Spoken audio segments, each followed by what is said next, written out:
case briefs, and so much more. LSData's got what you're looking for.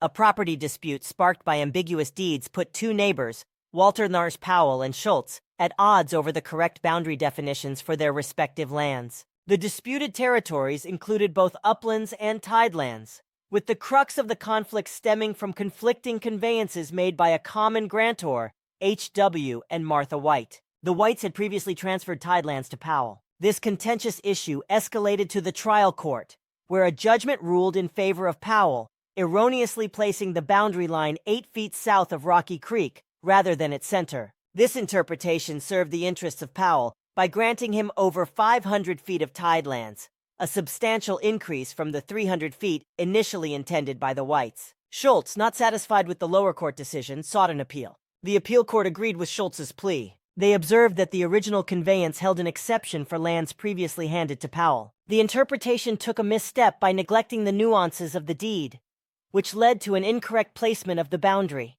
Following a careful review of the case, the appellate court partially affirmed and partially reversed the previous court's decision. They stressed the importance of considering the apparent intents behind the ambiguous deeds and contentious parties involved. As so, they reinforced the true boundary as being the center line of Rocky Creek, not the arbitrary placement 8 feet south, as classified by the lower court. Significantly, the contentious tidelands section was ordered to align with the Schultz property description, painted as 17.80 lineal chains from Lot 3 and 4 of Section 13. In light of this order, the case was recommitted to the overseeing judge of the Thurston Mason County Superior Court for directives in line with the new guidelines established by the Washington Court of Appeals. The alterations required are mechanical and necessitate no further fact-finding. Nonetheless, should there be a need for additional surveying expenses, the costs will be borne evenly between Powell and Schultz. The decision was unanimously supported by the Chief Justice and all other justices. Despite a petition for rehearing on March 29, 1971,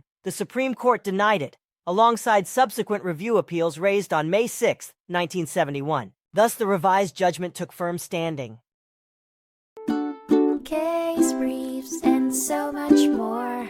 LSData's got what you're looking for. Visit lsd.law, elevate your mind. Leave the stress of class.